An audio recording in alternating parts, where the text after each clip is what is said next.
नमस्कार, मैं हूं संजय शर्मा। आप देख रहे हैं 4 PM न्यूज़ नेटवर्क। हमेशा बात होती है भारतीय जनता पार्टी और संघ के रिश्तों की। आज मैं कुछ आपको संघ के और भारतीय जनता पार्टी के रिश्तों का एक भौचक्का कर देने वाला खुलासा बताऊंगा। संघ की स्ट्रेटेजी क्या होती है? संघ हमेशा क्या भारतीय जनता पार्टी के पीछे ऐसे ही खड़ा रहा है या मन से अभी भी प्रधानमंत्री नरेंद्र मोदी के पीछे खड़ा है? संघ की एक लाइन है कि भाई पहले संगठन बाद में व्यक्ति। प्रधानमंत्री ने उस लाइन को खत्म कर दिया है। संघ की पीड़ा है, संघ की छटपटाहट है। संघ छोटा हो गया है, मोदी बड़े हो गए हैं। तो क्या 2024 के चुनाव में संघ मोदी के पीछे उतनी ही ताकत से खड़ा रहेगा? ये ऐसी चर्चाएं बहुत लोग पूछते हैं, बहुत सवाल करते हैं। हालांकि वो लोग ये भी कहते हैं, मेरी डिबेट में कई सीनियर जर्नलिस्ट ये भी कहते हैं कि संघ की मजबूरी है। मोदी जी ने संघ को वो कुछ सारा कुछ दे दिया जो कभी संघ ने कल्पना भी नहीं की थी। और संघ आज से 15-20 साल पहले वाला संघ नहीं है। तब संघ के प्रचारक, आप अगर जानते हो संघ के बारे में, तो एक राजदूत मोटरसाइकिल पर जाते थे, कभी किसी शहर के किसी व्यापारी के यहाँ लंच, कहीं डिनर, भोजन, वहाँ बैठ के हिंदुत्व की बातें। अब संघ के प्रचारक भी गले में मोटी सोने की चैन पहनते हैं, हाथ में बड़ी विदेशी घड़ी पहनते हैं, कुछ ठेके पट्टे में भी इन्वॉल्व हो गए हैं। तो संघ बदल गया। ये बदला हुआ संघ मोदी के रिश्तों के साथ 2024 में कैसे खड़ा होगा? हिंदुत्व का तड़का कैसे लगाएगा? क्या मोहन भागवत Z+ सिक्योरिटी के बाद खुश हो गए हैं? वो चाहते हैं कि इतना प्रचंड बहुमत आए कि नरेंद्र मोदी की जो एक छत्र राज है वो फिर कायम रहे। इन सब बातों पे मैं आज चर्चा करूंगा, लेकिन मैं आज आपको पिछले पृष्ठभूमि में लेके चलता हूँ। कई सारी घटनाएं बताऊंगा आपको मजा आएगा। इस वीडियो को पूरा सुनिएगा। साल 2015 का था। बिहार के विधानसभा चुनाव होने थे। मोदी जी समेत पूरी भारतीय जनता पार्टी नीतीश कुमार और लालू यादव के गठबंधन को बुरी तरह हराने पर तुली हुई थी। टीवी डिबेट्स प्रोग्राम लगातार चल रहे थे। इस दरमियान एक से एक बड़े टीवी चैनल के शो में बिहार के मुख्यमंत्री नीतीश कुमार ने आरएसएस के बारे में एक सनसनीखेज खुलासा किया। क्या कहा मैं आपको बता रहा हूं। उन्होंने कहा कि इमरजेंसी के दरमियान सरकार ने 2 संगठनों पर बैन लगाया था, राष्ट्रीय स्वयंसेवक संघ और जमायत इस्लामी। नीतीश ने कहा लेकिन हम लोगों को जेल में ये देखकर बड़ा आश्चर्य होता था कि इन दोनों सांप्रदायिक संगठनों के लोग जेल में बड़े घुल-जुल के मिलके रहते हैं, बड़े अच्छे संबंध हैं। लगता ही नहीं था कि एक हिंदू सांप्रदायिकता को बढ़ावा देने वाला संगठन है तो दूसरा मुस्लिम सांप्रदायिकता को बढ़ावा देने वाला संगठन है। ये सब देखकर हम लोगों की समझ में आया कि सांप्रदायिकता चाहे किसी भी धर्म की हो, सबका कैरेक्टर एक ही होता है। यदि नीतीश बाबू की जेल में देखी हुई घटना को आज के चश्मे से देखें तो कुछ बातें अब के दौर में भी बिल्कुल वैसी की वैसी हैं, एकदम वैसी नजर आती हैं। नीतीश बाबू का अनुभव तो आपने सुन लिया। अब आज के दौर में कुछ महीने पहले के 2-3 बयान याद कर लीजिए। एक बयान असदुद्दीन ओवैसी का आता है जिसमें वो कहते हैं कि हमारी मान्यताओं के मुताबिक शादी एक कॉन्ट्रैक्ट है, ये कोई 7 जन्मों का रिश्ता नहीं है। ओवैसी साहब के बयान के कुछ दिनों बाद राष्ट्रीय स्वयंसेवक संघ के सरसंघचालक मोहन भागवत भी एक बयान देते हैं और इस बयान में भी वो स्वीकार करते हैं कि मैरिज यानी शादी एक कॉन्ट्रैक्ट है जो 2 लोगों की सहमति पर आधारित है। इसे जन्म जन्मांतर का रिश्ता नहीं माना जाना चाहिए। हालांकि संघ पे इस बात का आरोप हमेशा से लगता रहा है कि उसकी मानसिकता, उसकी विचारधारा थोड़ी महिला विरोधी है। संघ में महिलाएं नहीं जाती। संघ के प्रचारक आमतौर पर आपको पता ही नहीं चलता है कि वो शादी भी करते हैं या नहीं करते हैं, विवाहित हैं, अविवाहित हैं। और एक आरोप भी इस तरह का संघ के ऊपर बड़ा गंभीर लगता रहा है। अब बताइए आप, खुद को हिंदुत्व का झंडा बरदार मानने वाले संगठन का मुखिया यदि हिंदुओं के बीच शादी जैसे पवित्र और 7 जन्मों का रिश्ता माने जाने वाले बंधन को कॉन्ट्रैक्ट बता रहा हो तो सोचिए क्या वास्तव में इन्हें सनातन धर्म की पूरी तरह समझ है? इस प्रकार की बात तो दरअसल हिंदू मान्यताओं के खिलाफ एक बगावत है। लेकिन क्या आपको लगता है कि संघ या कोई भी सांप्रदायिक आधार पर बने संगठन में बगावत की क्षमता होती है? कोई सोच सकता है कि संघ में भी कभी बगावत हो सकती है? इसका सीधा उत्तर है नहीं, कभी नहीं। और शायद इसी को समझते हुए दुनिया भर में अपनी साहित्य की डंका बजाने वाले साहित्यकार मुंशी प्रेमचंद ने लिखा है, सांप्रदायिकता सदैव संस्कृति की दुहाई दिया करती है, क्योंकि उसे अपने असली रूप में निकलते हुए शायद लज्जा आती है, इसलिए वो संस्कृति की खाल ओढ़ कर आती है। लिहाजा आप ये उम्मीद तो मत ही कीजिए कि कभी आरएसएस जैसे संगठन कभी बगावत की बात भी करते होंगे, मगर इस संगठन ने अपनी राजनीतिक उपज यानी भारतीय जनता पार्टी या इसके पुराने अवतार जनसंघ को कई बार अंदर खाने गच्चा जरूर दिया है। यही मैं बात आपसे करना चाहता हूं। आपने आपातकाल के दौरान कई बड़े संघ के लोगों से इंदिरा गांधी से माफी मांगकर जेल से बाहर निकलने की बात खूब सुनी होगी, खूब चर्चा में रही है। मगर मैं आज आपको बता रहा हूं कि संघ ने कब कब भारतीय जनता पार्टी और जनसंघ को जोर का झटका धीरे से दिया है। साल था 1984 का, तारीख थी 31 अक्टूबर। उस दिन बिहार के सीतामढ़ी से अयोध्या होते हुए विश्व हिंदू परिषद का राम जानकी रथ दिल्ली पहुंच रहा था। इस पूरे आयोजन में पीछे से राष्ट्रीय स्वयंसेवक संघ मुस्तैदी से खड़ा था, क्योंकि भारतीय जनता पार्टी के अस्तित्व में आने के बाद होने वाला लोकसभा चुनाव सिर्फ 2 महीने दूर बचा था और उसी चुनाव के लिए भारतीय जनता पार्टी की भूमिका तैयार करने के लिए माहौल बनाया जा रहा था। लेकिन उसी दिन यानी 31 अक्टूबर 1984 को एक बेहद सनसनीखेज घटना घट गई। उस दिन दिल्ली में प्रधानमंत्री आवास पर प्रधानमंत्री इंदिरा गांधी के सुरक्षाकर्मियों ने उन्हें गोली मार दी और इस दुखद घटना से पूरा सियासी मंजर ही बदल गया। एक तरफ जहां चुनावी माहौल जनता पार्टी और उसके अध्यक्ष चंद्रशेखर के पक्ष में, उनकी जो पदयात्रा थी उसके कारण झुकता हुआ नजर आ रहा था, और उसी एंटी कांग्रेस माहौल में राम जानकी रात के सहारे भाजपा भी अपने लिए कुछ जगह लगभग ये सोच रही थी 40-50 सीटें ये तलाशने की कोशिश कर रही थी।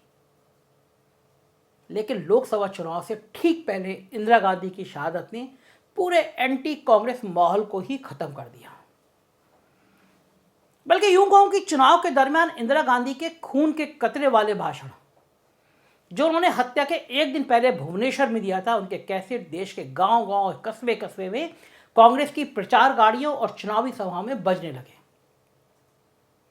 इस कैसेट ने पूरे देश में एक जबरदस्त कांग्रेसी लहर पैदा कर दी और कहा जाता है बिल्कुल इस मौके की नजाकत को भांपते हुए राष्ट्रीय स्वयंसेवक संघ ने भारतीय जनता पार्टी के पीछे से अपना हाथ झाड़ लिया और कांग्रेस का समर्थन करने में ही अपनी भलाई समझी।